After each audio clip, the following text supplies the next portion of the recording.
तो इसके अंदर आप लोगों ने अब तक क्या सीखा था? स्टैटिस्टिक्स क्या होती है, अभी तक शायद इसके बारे में हमने बात नहीं करी है। हमने सिर्फ ये बात सीखी है कि स्टैटिस्टिक्स के अंदर जो बेसिक चीज़ें हैं, जैसे कि economic activities and non economic activities के बारे में हमने जान लिया था।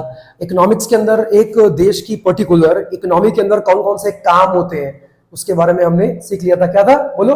कंजम्पशन, प्रोडक्शन और क्या था? डिस्ट्रीब्यूशन। कुछ याद आया कुछ? तो इन्हीं सब के बारे में हमने पिछली क्लास में डिस्कशन किया था। और आपको याद होगा कि मैंने आपसे कहा था कि इस चैप्टर का एक पार्ट और रह गया है, जिसके अंदर हम क्या पढ़ेंगे कि इकोनॉमिक्स की definition given by different economist, जो अलग अलग टाइम पे जिए, उन्होंने अपनी समझ के हिसाब से, अपने एक्सपीरियंसेस के हिसाब से उन्होंने इकोनॉमिक्स को डिफाइन कर दिया अपने शब्दों के अंदर। बात समझ आई? अब आपके एग्जाम में इसमें से एक क्वेश्चन बन के आ सकता है और ये एमसीक्यू में आता है। किसमें आता है? एमसीक्यू में आता है। तो आपको बस ये चीज ध्यान रखनी है कि कौन सी डेफिनेशन किसने दी है। नाम लिखे पढ़े। तो चलो हम बात करते हैं। सबसे पहले जिस चीज का हम जिक्र करने वाले हैं वो कौन है? आप अगर देख पा रहे हैं क्या लिखा है? Economics definition given by different economist. अलग अलग टाइम पे जीने वाले अर्थशास्त्रियों ने, इकोनॉमिस्ट ने अपनी समझ के हिसाब से, एक्सपीरियंसेस के हिसाब से इकोनॉमिक्स को आखिर कैसे डिफाइन किया। तो सबसे ओल्डेस्ट डेफिनेशन या सबसे पहली डेफिनेशन जिसने दी थी वो कौन थी? Wealth definition given by Adam Smith. क्या बोला मैंने? वेल्थ डेफिनेशन जो किसने की थी डिफाइन? एडम स्मिथ ने। इसका मतलब है कि अगर एग्जाम में क्वेश्चन आ गया कि सबसे ओल्डेस्ट डेफिनेशन देने वाले कौन थे, तो इसका आंसर क्या है? एडम स्मिथ है। और इन्होंने जो डेफिनेशन जो आपकी दी थी that was based upon wealth definition. मतलब अगर वेल्थ वर्ड लिखा हुआ आ गया क्वेश्चन में तो इसका मतलब है कि given by Adam Smith. Adam Smith को हम क्या भी कहते हैं? फादर ऑफ मॉडर्न इकोनॉमिक्स भी कहते हैं। और इन्होंने क्या बोला कि क्या है economics? Economics is the science of wealth. तो शॉर्ट के अंदर बात करेंगे। एडम स्मिथ ने क्या बोला कि भाई इकोनॉमिक्स को हम इसलिए स्टडी करते हैं ताकि हम ये जान सके कि how to create wealth for a nation. एक कंट्री के लिए हम पैसा कैसे बना सकते हैं, संपत्ति को हम कैसे क्रिएट कर सकते हैं। That was the definition first of all given by Adam Smith. और ये ओल्डेस्ट है। क्या बोला? ये ओल्डेस्ट है। ये सबसे पहली डेफिनेशन इकोनॉमिक्स के अंदर दी गई थी। बात समझ आ रही है? लेकिन जब जो लोग इनके बाद आए, जैसे कि कौन है बोलो? अल्फ्रेड मार्शल इनके बाद आए। इन्होंने क्या बोला? नहीं, इनका ये कहना था कि मैं यहां पे एडम स्मिथ को गलत बताता हूं। एडम स्मिथ ने एक गलती करी है। हम सिर्फ इकोनॉमिक्स के अंदर how to create wealth for a country, सिर्फ इसका हम लोग इस चीज की बात नहीं करते। हमें इसकी भी बात करनी चाहिए कि how can we create welfare for the people. देखो उनका ट्रैक ही चेंज हो गया। कहां एडम स्मिथ का यह सोच था कि क्या होती है economics? Study of how to create wealth, wealth creation के ऊपर जो था उनका फोकस था। लेकिन जब ये आए तो इन्होंने तो अपना ट्रैक ही चेंज कर दिया। इन्होंने बोला कि not wealth, economics is all about welfare of the society. जो समाज है, जो लोग रहते हैं, हम उनके लिए गुड्स एंड सर्विसेज, उनके वेलफेयर के लिए कैसे बना सकते हैं, ये हम कहां पढ़ते हैं? इकोनॉमिक्स में। ये मैं नहीं कह रहा हूं। किसने बोला? अल्फ्रेड मार्शल ने बोला। मतलब इन्होंने एडम स्मिथ को ऑन द स्पॉट ही गलत बता दिया कि एडम स्मिथ यहां पे गलत है, इकोनॉमिक्स का ये मतलब नहीं होता। किसने बोला? अल्फ्रेड मार्शल ने। क्या लिखा हुआ है? इनका जो फोकस था वो वेल्थ से हटके वेलफेयर पे आ गया। क्या आप मानते हो कि ये ठीक थे? वेलफेयर मतलब इकोनॉमिक्स के अंदर क्या हम इस चीज की बात करते हैं कि how can we give the welfare, लोगों का वेलफेयर हम कैसे कर सकते हैं? क्या इसकी बात करते हैं? कुछ हद तक ठीक भी है, लेकिन अगर देखा जाए तो कुछ हद तक एडम स्मिथ भी गलत नहीं है। इकोनॉमिक्स के अंदर हमको यह भी सीखना होता है कि हम वेल्थ को क्रिएट कैसे कर सकते हैं। आप एक देश के अंदर रहते हो, जब तक आपका देश ही आगे नहीं बढ़ेगा आप किसी का वेलफेयर नहीं कर सकते। नहीं है? कैसे होगा वेलफेयर? जब आपका कंट्री आगे बढ़ेगा। और नहीं है, आप किसी कंपनी के अंदर जॉब करते हो, आपकी सैलरी कब बढ़ेगी? आपका वेलफेयर कब बढ़ेगा कंपनी के अंदर? जब कंपनी आगे बढ़ेगी। जब कंपनी ग्रो करेगी, कंपनी लगातार लॉस के अंदर जा रही है, क्या तुम्हारी सैलरी इंक्रीज करने का कंपनी प्लान करेगी, सोचेगी? पहले कंपनी का पहला ऑब्जेक्टिव क्या होगा कि हम अपनी कंपनी को प्रॉफिटेबल कंपनी कैसे बनाएं। अपने आप आपको कंपनी बोनस देगी, सैलरी बढ़ाएगी, इंसेंटिव देगी, कमीशन देगी, लेकिन शर्त क्या है? पहले एम्प्लॉइज इतनी मेहनत करें कि कंपनी को लॉस से प्रॉफिट के अंदर लेकर आए, उसके बाद देंगे आपको। हाँ या ना? आपकी ग्रोथ, आपका वेलफेयर आपके संगठन के ऊपर डिपेंड करता है जहां पे आप काम करते हो। तो वैसे ही अल्फ्रेड मार्शल ने बात बोली कि भैया it is not about wealth, it is all about welfare of the people. हम गुड्स एंड सर्विसेज। अच्छा, इसमें एक पॉइंट है, इन दोनों महान हस्तियों ने, और वाकई में ये महान हस्तियां हैं, इन दोनों महान हस्तियों ने सर्विस का जिक्र नहीं किया, क्योंकि इनके हिसाब से इकोनॉमिक्स के अंदर, इको के अंदर सिर्फ और सिर्फ गुड्स बनते हैं और लोग सिर्फ और सिर्फ गुड्स को ही यूज करते हैं। मतलब इन्होंने अपनी डेफिनेशन में कहीं पर भी सर्विस का जिक्र नहीं किया। लेकिन हमको ये बात मालूम है कि गुड्स एंड सर्विसेज दोनों बनते हैं, और दोनों कहां पे जाके ऐड होते हैं? आपके कंट्री के जीडीपी के अंदर। याद करो, जीडीपी जो सम है वो सिर्फ गुड्स का नहीं है, सर्विसेज का भी सम है, नहीं है? डॉक्टर आपको क्या देता है? सर्विस देता है। एक सीए से क्या मिलती है? सर्विस मिलती है, नहीं है? जितने भी लोग हैं जो अच्छा खासा पैसा कमाते हैं, फीस कमा रहे हैं, they all are giving you services. लेकिन इन्होंने अपनी कहीं पर भी डेफिनेशन के अंदर इन्होंने कहीं पर भी सर्विस का जिक्र नहीं करा, गुड्स बोल के छोड़ दिया। बात समझ आई? तो जैसे जैसे समय भी था वैसे वैसे इनकी डेफिनेशंस को इंप्रूव करने के ऊपर बात चली कि जो गलतियां कर रखे हैं जरा उसको इंप्रूव कर सके। गणेश, आप बताइए इन दोनों की सोच में क्या डिफरेंस लगता है आपको? दोनों का कहना क्या था? एडम स्मिथ ने क्या बोला? हम इकोनॉमिक्स क्यों पढ़ रहे हैं? ताकि हम ये जान सके हम अपने देश के लिए वेल्थ क्रिएट कैसे कर सकते हैं। और वेल्थ कब बनेगी? जब गुड्स बनेंगे। इन्होंने किसका जिक्र नहीं किया? सर्विस का जिक्र नहीं किया। मे भी उस जमाने में शायद इतना ना मालूम हो कि मार्केट में क्या भी बिकती हैं, सर्विस भी बिकती हैं, शायद ना मालूम हो। तो उन्होंने अपनी समझ के हिसाब से जो उनको उस समय ठीक लगा लिख दिया कि भैया हमारे हिसाब से ये क्या है? इकोनॉमिक्स है। अच्छा, इनकी राय क्या थी? इनका फोकस तो खाली क्या था? इकोनॉमिक्स इसलिए पढ़ो ताकि ये जान सके वेल्थ क्रिएट कैसे हो सकती है। जबकि इनकी राय क्या थी? इन्होंने बोला बनाओ गुड्स एंड सर्विसेज बनाओ, लेकिन वेल्थ के लिए नहीं बनाओ, वेलफेयर के लिए बनाओ, ताकि जो लोग हैं उनको गुड्स को यूज करके अच्छा लगे, प्लेजर मिले, उनको उनके मन में शांति हो, नहीं उन्हें अच्छा लगे। क्या असल में इसलिए पढ़ते हैं? आइए आगे देखते हैं। थोड़ा सा समय और बीता, एक नई महान हस्ती है, इनका नाम क्या था? Linnaean Robins. अब इसको क्या बोलोगे आप? लायनल बोलोगे, लिनियल बोलोगे, रॉबिन्स, बट ये नाम ध्यान रखना। इन्होंने अपनी एक बुक लिखी और उसको पब्लिश करवाया। कौन सी ईयर में? 1932 में। उसमें क्या लिखा था कि इकोनॉमिक्स क्या है? उनका जो अप्रोच था वो क्या था? Scarcity definition. उन्होंने इकोनॉमिक्स को डिफाइन किया, क्या चीज दिमाग में रखे? स्कैरसिटी है किसकी? रिसोर्सेस की। देखो उन्होंने अपनी बुक में ये तीनों के तीनों मुद्दों के ऊपर बात करी। पहला, ह्यूमन वांट्स कैसी है? जो हम आज देखा नहीं, आपने भी इकोनॉमिक्स में यही पढ़ा है। इसका मतलब है कि आज जो हम स्टडी करते हैं इनमें से किसकी पढ़ते हैं?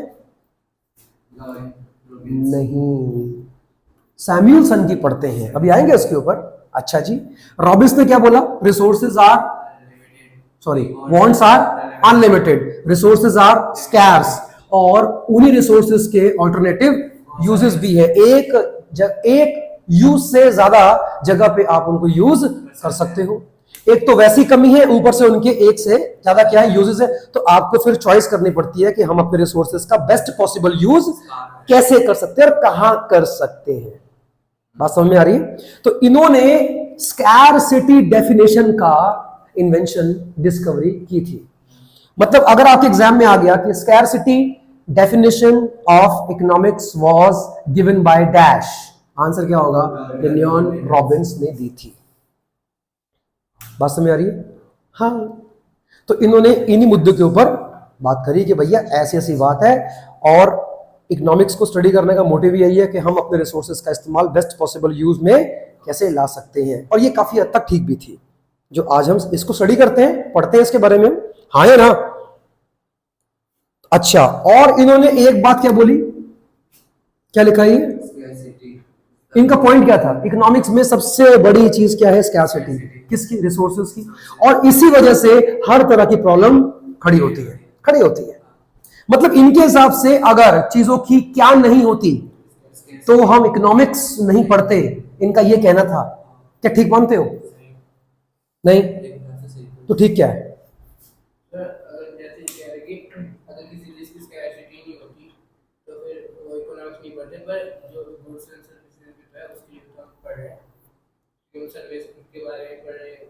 आप मुझे ये बताओ, आप गुड्स एंड सर्विसेज को मैन्युफैक्चर करने के लिए क्या यूज करते हो? रिसोर्सेज। इन दोनों में से किसी ने इस बात का जिक्र नहीं किया कि रिसोर्सेज कैसे होते हैं? लिमिटेड है, स्कैर्स है। इनका और इनका पॉइंट क्या था बात करने का? गुड्स बनाओ, वेल्थ के लिए बनाओ। और इनका क्या मोटिव था? गुड्स बनाओ, वेलफेयर के लिए बनाओ। लेकिन इन दोनों में से किसी ने इस बात का जिक्र नहीं किया कि जिन गुड्स को बनाने की हम बात कर रहे हैं उसके लिए इस्तेमाल क्या होगा? रिसोर्स। और उसकी क्या है? कमी है। हाँ या ना? असल में इकोनॉमिक्स पढ़ने का रीजन ही यही है कि रिसोर्सेज आर स्कैर्स। अब उनका हम सबसे बेहतरीन इस्तेमाल कैसे कर सकते हैं ताकि हर एक बंदे की कम से कम मैक्सिमम लोगों की वांट्स पूरी कर सके। नहीं है? क्या आपको इन दोनों की डेफिनेशन बिल्कुल ठीक लगती है? अगर ठीक होती ना तो इसको कोई काटने वाला फिर पैदा ही नहीं होता। लेकिन टाइम के बीतने से इन सब की डेफिनेशंस के ऊपर क्वेश्चन मार्क लग गए थे कि भाई ये क्या मतलब होगा। हाँ या ना? इनका डेफिनेशन काफी हद तक ठीक था। किसका? रॉबिन्स का। क्योंकि इन्होंने उन सारे के सारे मुद्दों के ऊपर रोशनी डाल दी थी जो असल में हम फेस करते हैं। रिसोर्सेज हमारे पास कम है, इसमें कोई शक नहीं। अबे गुड्स एंड सर्विसेज कहां से बनाओगे जब तुम्हारे पास रिसोर्सेज नहीं होंगे तो? लेकिन इस चीज का जिक्र सिर्फ और सिर्फ रॉबिन्स ने किया था फर्स्ट टाइम इन 1932 अपनी बुक के अंदर। बात समझ नहीं आ रही है? आगे बढ़ सकते हैं? अगर इनकी डेफिनेशन बिल्कुल सही थी तो फिर एक नए इंसान को आगे क्यों आना पड़ा? क्या लिखा है? Growth oriented definition given by professor Samuelson. लिखा है सैमुअल का सन। अबे नाम है सैमुअलसन, सन कैसे हो गया? अच्छा, इनकी क्या राय थी? क्या लिखा है? Growth oriented. मतलब क्या था? इसने क्या बोला? मैं इसको और इसको गलत नहीं कहता, लेकिन मैं ये कहूंगा कि ये तीनों इनकम्प्लीट है। गलत नहीं है, अधूरे हैं। अब बताओ इनके हिसाब से इकोनॉमिक्स क्या होती होगी? इनका कहने का मतलब था, यस मैं इसकी बात मानता हूं, resources are scarce and it has alternative uses, human wants are unlimited, we have to use them in the best possible manner. और इस्तेमाल ऐसे करना है ताकि हम वेल्थ भी क्रिएट कर सके और वेलफेयर भी कर सके। आप ये नहीं कह सकते कि इकोनॉमिक्स वेलफेयर के ऊपर फोकस नहीं करती है। बात समझ नहीं आ रही है? और इकोनॉमिक्स वेल्थ के ऊपर भी फोकस करती है। बिल्कुल सही है। तो इसका मतलब यह हुआ कि इन्होंने कुछ भी नया नहीं बोला। इन्होंने क्या किया? तीनों को कंप्लीट कर दिया कि economics and defined as the study of wealth creation with the motive of welfare and in the presence of their scarcity of the resources की कमी में हमें उसका यूज करना है ताकि हम वेलफेयर और ग्रोथ दोनों के यूपर ध्यान दे सके। एक देश का नाम बताओ जिसका फोकस सिर्फ किस पर है? वेलफेयर पर है। बताना कौन सा कंट्री है? बुद्धि खराब है? यूएसए। दुनिया में एक देश का नाम बताओ जो कहता है कि हम अपने रिसोर्सेज का इस्तेमाल सिर्फ और सिर्फ 100% वेलफेयर के लिए इस्तेमाल करने वाले हैं। बताना कौन सा है? अबे कोई भी नहीं है। क्या बात करी है तुमने यार? क्या बात करी तुमने? दुनिया में कोई देश नहीं है। अच्छा बोलोगे इंडिया, इंडिया में तो डेमोक्रेसी है, नहीं डेमोक्रेसी है और गवर्नमेंट 100% पब्लिक वेलफेयर के लिए काम करती है। बोलो हाँ।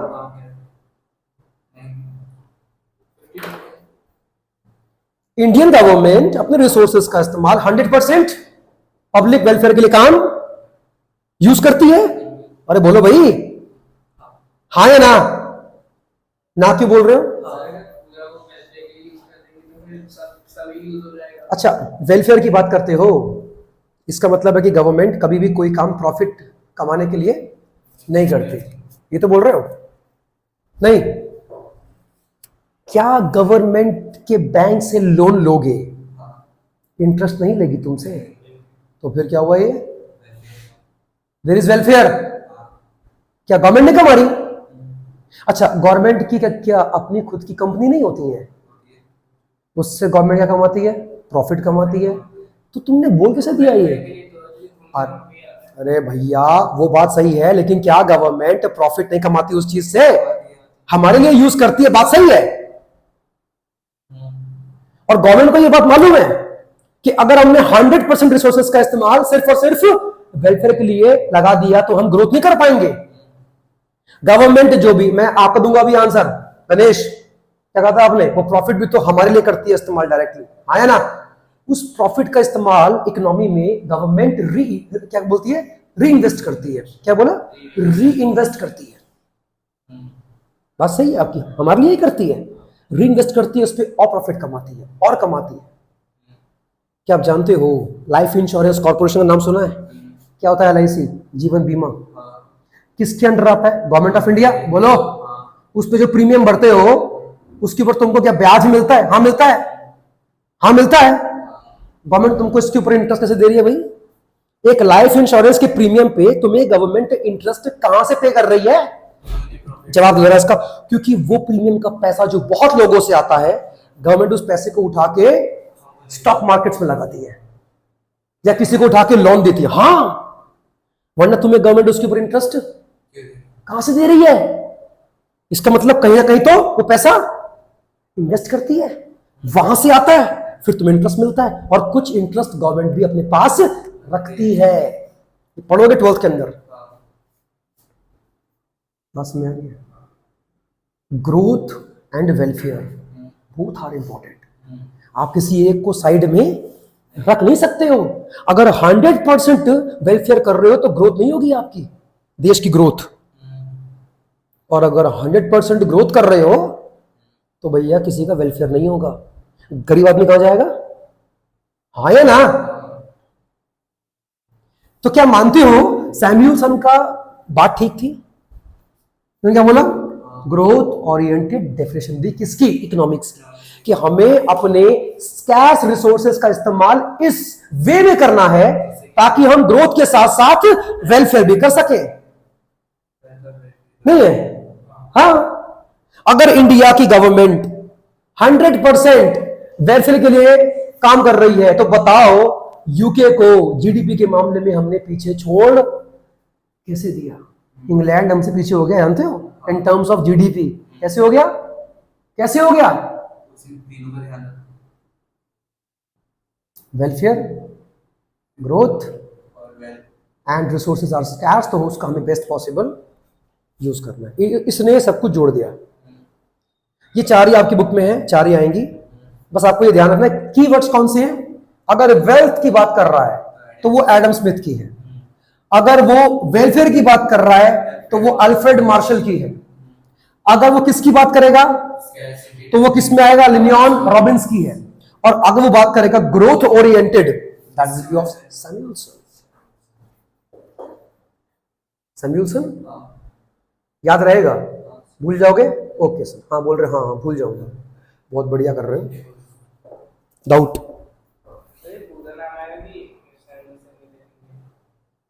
क्या कह रहे हो?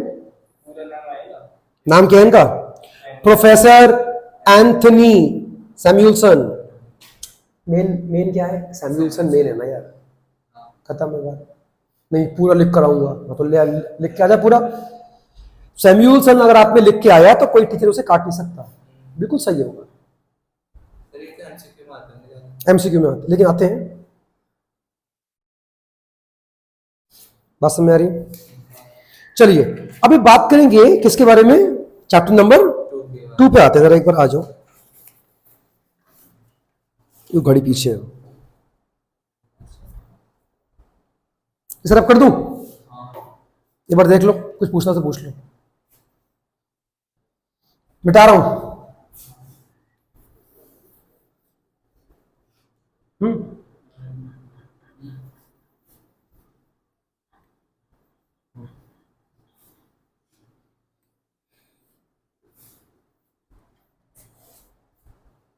ओके, चैप्टर नंबर 2 क्या कहता है?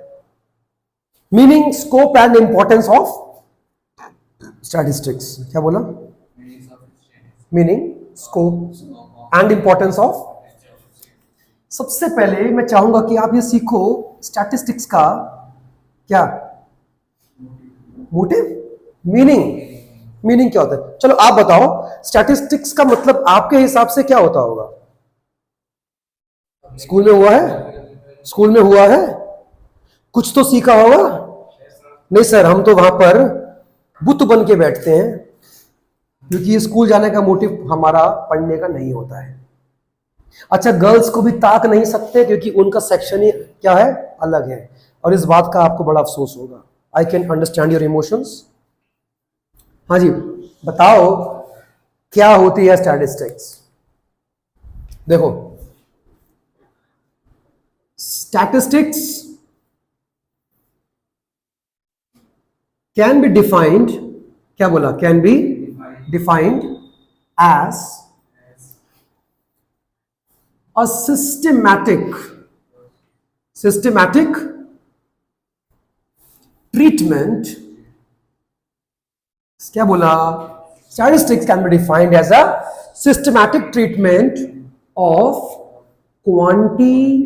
लिखा है कुछ ऐसा, quantitative information, लिखा है कुछ? ध्यान से देखो, बताओ क्या लिखा है और इसके अंदर पढ़ो।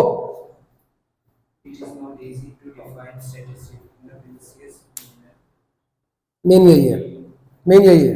जरा पढ़ना क्या लिखा है, बोर्ड पे आ जाओ। स्टैटिस्टिक्स का मतलब जानते हो क्या होता है? हिंदी में कहते हैं इसको सांख्यिकी। क्या कहते हैं, बोलते हैं ऐसा कुछ? सांख्यिकी, हाँ वो यही बोलते हैं, हंसो मत, सांख्यिकी कहते हैं। इकोनॉमिक्स को क्या कहते हैं हिंदी में? अर्थशास्त्र। अकाउंट्स को अकाउंटिंग हिंदी में कहते हैं। वाओ, चमत्कार कर दिया आपने तो। अकाउंट्स को हिंदी में कहते हैं लेखा शास्त्र। क्या कहते हैं? कॉमर्स को वाणिज्य। सर यह क्या सिखाने लग गए? अच्छा चलो ठीक, इसके बारे में हम बात नहीं करेंगे, नहीं हमारे काम का ही नहीं तो क्यों करेंगे। स्टैटिस्टिक्स क्या होती है? Statistics can be defined as a systematic treatment of quantitative information. क्या समझे आप? स्टैटिस्टिक्स के अंदर पहली चीज क्या होनी चाहिए? There must be a quantitative information. देखो, information can be of 2 types. क्या बोला मैंने? क्या बोला?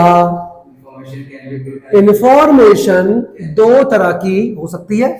पहली हो सकती है क्वांटिटेटिव इंफॉर्मेशन, क्वांटिटेटिव। एक होती है क्वालिटेटिव, फर्क लगता है, क्वालिटेटिव। बोलो,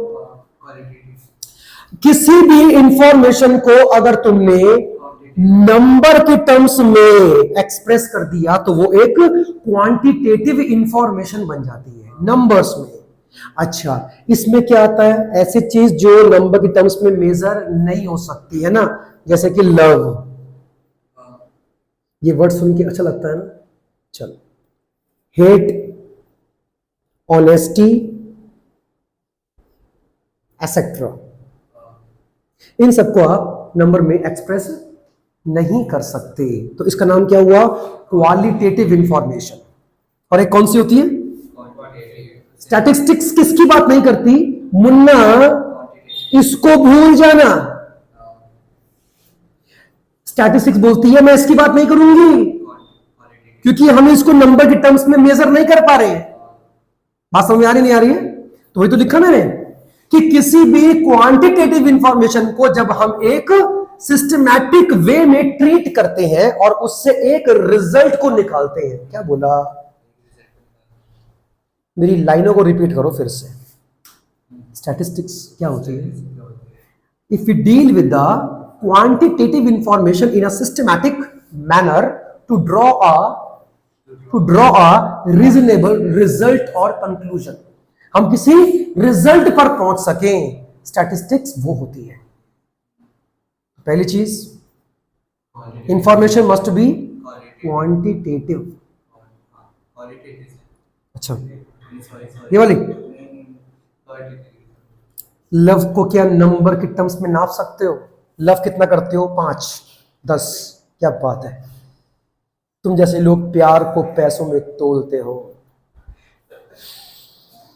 बोलते नहीं है मेरे भावनाओं की कोई कीमत नहीं है, इसको हटा दो, ये हमारे काम का स्टैटिस्टिक्स के अंदर इसकी जगह ना तो आज थी, ना कल होगी, और ना कभी आने वाले कल में होगी। बात समझ आ रही है?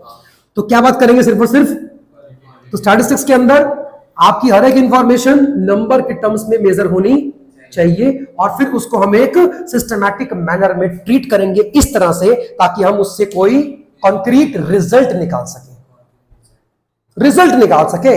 अगर आप किसी रिजल्ट तक नहीं पहुंच पा रहे हो तो भैया वो स्टैटिस्टिक्स नहीं है, वो सिर्फ लिखी हुई बातें हैं। एग्जांपल देता हूं, ध्यान सुनना। रख पढ़ दूं?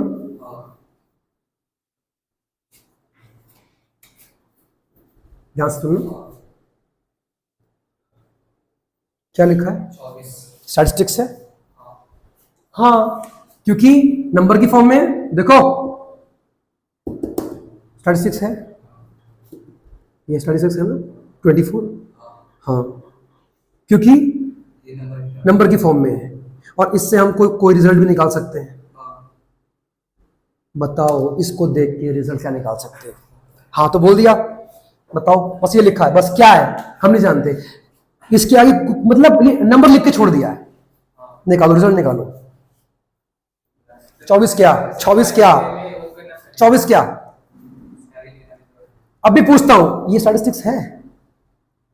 ये स्टैटिस्टिक्स नहीं है। सिर्फ इसको मत देखो, मैंने आपसे 3 बातें बोली थी, आपको ध्यान नहीं है। पहला, नंबर के टर्म्स में होना चाहिए, वो ये है। सिस्टमैटिक वे में होना चाहिए, है ना? इससे रिजल्ट क्या निकाल पा रहे हो?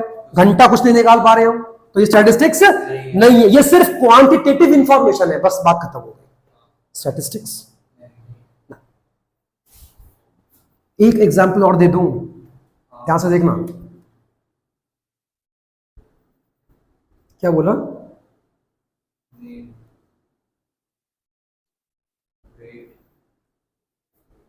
राम, श्याम, मोहन इन किसमें? KG. Ram is 68 KG, Shyam is 70 KG, Mohan is 71 KG. अब ये स्टैटिस्टिक्स है। कैसे मालूम पड़ा?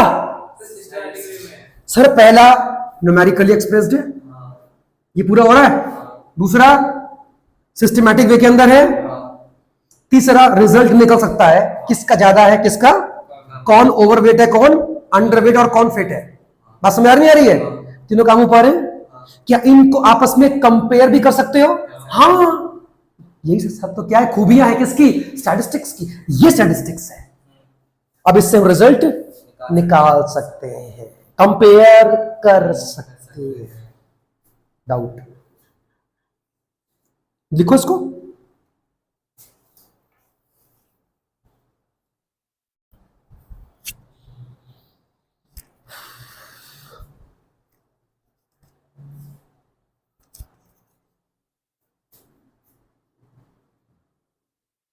बात समझ आई?